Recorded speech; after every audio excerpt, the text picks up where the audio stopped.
Set 4, Ikeda's back. So I'm not 100% sure how I feel about all of this. Let's get started with the stuff I am extremely excited about. Thank you so much, my Simmons supporter. Welcome back. Another Game Ruler video. Usual shit. Subscribe, like, join my Discord server, comment your thoughts on all this stuff. We're just going to get into it. So here we go. This article just got published this morning. I've recorded this a couple hours later. And there was some activity on Twitter. Basically, like, apologies from various people, including Ikeda himself. Let's begin with what we're actually here for, what we're excited about, and really the only thing that affects the game in English, and that's Set 4. So, basically, Ikeda is developing Set 4. We'll come back to this. Essentially all the stuff about Set 4 being the new design team onwards is now no longer the case. And we'll come back to why that is also in a little bit. But let's talk about the stuff that is actually very, very exciting. So, 3 new attributes. They have announced 3 new attributes. The first one is this Power and Defense Beatdown Tactics Hero. So, those of you who played Ikeda's previous game, this is going to be very reminiscent to you of the very start of 100, when we got Hero World, we got superheroes, and this is just that. And, Hero uses the new gimmick Wearing the ruler self. Basically, you slap the unit on top of the ruler. It's very cool. I mean, this was not a balanced mechanic at all in the previous game, so I really hope, this is well done in the sense that, I mean, I have to imagine it will be because of just how good, like, the rulers are in terms of their stats in this game. Like, it would not shock me if to transform, like, yeah, okay, you can get some defense, but you're going to go down to, like, 1 strike, which is going to be actually kind of crap. So I do think that they should be more balanced in this game, but we'll see. Regardless, it's a very, very cool mechanic, and it's going to feel pretty awesome transforming into any of these cool heroes in the game. The next, this is what I'm very excited for. So this is Zakato, the King of Death, the 4 Great Demon Dragons. So this is the same as Vasterus, so this is another one of the 4. And it's called Life Control Death Shadow. Okay, so big fan of this artwork. What does this say? So basically, you freely control each other's damage zones, and you heal life, but you also take extra damage. So basically, you control the life, and you make full use of DR.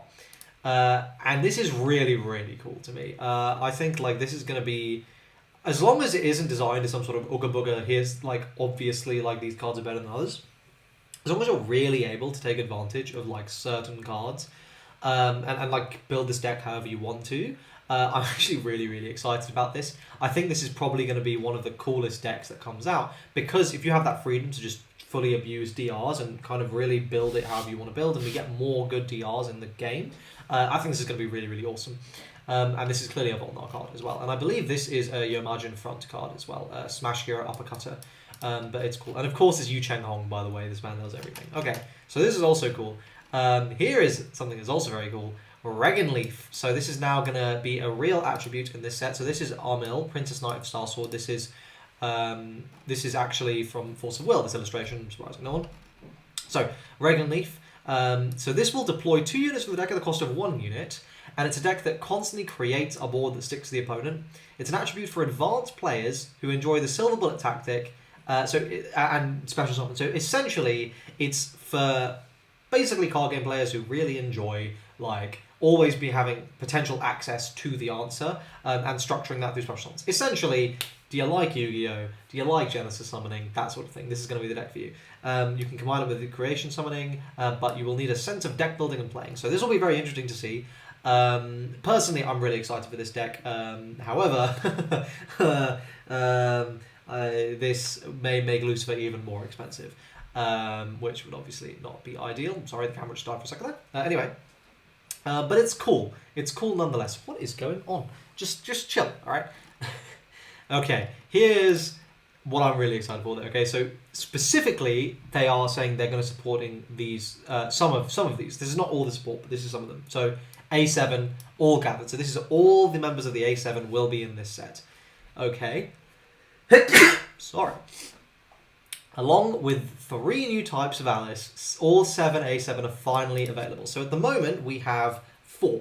right? Oh no, yeah. So we have at the moment we have Egg, we have Mad Hatter, Humpty Dumpty, Mad Hatter, Duchess, and Cheshire Cat. So that's 4. So that means we're getting 3 new A7s, which is the most we've gotten in any set, and 3 new Alices, which is also by far the most, like, this is like the sum total of Alices we have already is now about to double. This is nuts. The deck is already really good, by the way. The deck is already insanely strong right now. So, oh, I'm excited, baby. I'm excited. This is what I'm really excited for. But that's not all. A brand new Everyday Crime core. That's going to be fun. I love Everyday Crime. Hopefully it's a bit more of a success than Coup d'etat was, as I suspected. It's done absolutely nothing. It's not a good deck. And then just another one of these vague, you know, well, that attribute, and I don't play the pronoun games, tell me what it is. But, you know, that being said, very, very, very, very, very exciting stuff. And it says, of course, many new cards will appear in themes and attributes not introduced here.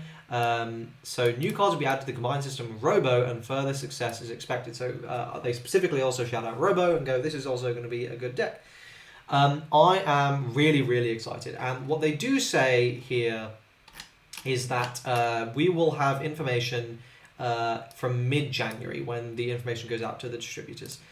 So, okay, what does this mean? Let's talk about all the relevant stuff, basically. So, firstly, it looks like the set is being delayed a bit. It's not going to be out at the end of January as we were expecting. This sucks. I am hoping for an end of Feb release. I think a 1 month delay is not that big a deal. If it's like end of March or something, we cannot be having basically you know, like bearing in mind like set 2 came out in Japan like in April last year. Okay, so this will have been basically 2 sets in 1 year in Japan. That is a really good way to kill your game. So let's, and we're coming back to that. So let's maybe not do that. Let's try and release it this year. Release it soon. I'm really hoping, if it's March, it better be like March 1st. Mid to late Feb is what I'm hoping for, and that will be A-okay. There'll be no issues with that. Now, other relevant things that have happened that are not basically here. Okay, so Ikeda's back. If you saw my video on him leaving, and basically I outlined my reasons why I thought it was just a net positive for the game. He made an apology statement, finally, and he outlined the lessons he's learned and what he's going to do moving forward. I mean, look, it's all talk until I see it in practice, so I'm taking it with a heavy grain of salt, like, fine. As long as he can go the next couple of years, like however long, not having controversy every month, then yes, fine, I don't care if he's back. But one thing that was in really poor taste is they say that set 3 sales were weaker than set 2 sales. Yes, unsurprising. Set 1 sold incredibly well, and that you know, sort of furthered set 2, but then set 2 was just a complete disaster after it actually released all the way, and all the events that basically culminated in set 3 not doing super well in Japan. Fine. He said he claims that set 3 didn't do well because Ikeda wasn't there. That's bollocks. It was everything else. Like, there was so many problems, and if this is what if this is what we're going to be expecting, I am not expecting this game to do well in Japan. You know, I think it's doing fine in the West here. Like, it has a player base. The player base is very slowly, steadily growing. You know, it's not decreasing. That's for sure. Like, there are more people playing the game. The Facebook group certainly is growing. And I'm, you know, getting new people on the channel, like in Discord all the time. So I definitely don't think the game is like dying here. It's got like its stable player base. It's growing slowly. It's fine. But I really would like to see some sort of push, and that is the good thing. Okay, so the good thing with having Ikeda back, it's twofold. It's one, this is the original creator of the game, right? So in terms of passion and understanding of the project, like no one's going to care more about it than Ikeda, and no one's going to put more effort in than Ikeda, right? So, you know, he's going to live, breathe, like, focus all his energy on this. So, hopefully, that's a good thing. And more importantly, Ikeda basically said in a statement, he doesn't get paid. He doesn't get paid for his work on K-Ruler. He literally does it because he wants to. He does it for free. He doesn't own the trademark, by the way. He's transferred it to Dayu. And he is a tied majority. He owns 50% of Dayu, basically. So that's why he's back. Essentially, he owns 50% of Dayu. So he was like, fuck you, I'm back. it is what it is. You know, yeah, if he, like, as bad as this is at the moment in terms of public perception of the game and how badly the game is doing in terms of sales at the moment and all this, you know, it's not unsurvivable. It's if there's just money. So if Ikeda is willing to take his personal wealth and just go crank it in, keep funneling it in, keep developing the game, if the game hangs around, people will try it, right? Like if the game is being developed, if people play it, if people enjoy it, if he does big events, if he puts these on, if he advertises the game, it will grow. So, I mean, to me, you know, all this controversy is relatively small scale, and it seems bigger than it is because the community is so small. You know, there is drama on this level on a daily basis. Like, there's like plenty of like really bad drama in every single major company. And I was really hoping Gate Ruler was going to be different, but we are where we are. It hasn't stopped other games seeing success. So, you know, with enough money, you get enough people playing the game, it'll be fine. Set 3 is really fun, and that's what I like. That is a real positive. Like Set 3 is really, really fun. So as long as Set 4 is well designed and it's fun, and hopefully we can fix some of the issues with the superior rares and stuff, and there's money put into the advertising, and he talks about there's going to be mini Grand Prix coming back, there's going to be a big major Grand Prix, there's going to be contests and all sort of stuff. If we see some English engagement as well, please, can we get this sort of stuff in English? Like World Circuit and all this sort of stuff. 2022, look, it's only up. The only way from here is up. And I suppose the nicest thing is that with Ikeda at the helm, this game is not going to die until literally, like, it's not going to die, because Ikeda is going to keep this thing alive, like, literally as long as possible. Like, if Force of Will is still around, I guarantee you Gate Ruler's not going anywhere. So, whilst it may not be it probably will never be the biggest game on the planet, it's always going to be around, and that, like, not always, but I don't see it going anywhere anytime soon. With Ikeda here, that no one's going to pull the plug. He is going to be full on it. So I fully expect to be here in like 2024, being like, oh, Gate Ruler year 5, let's go.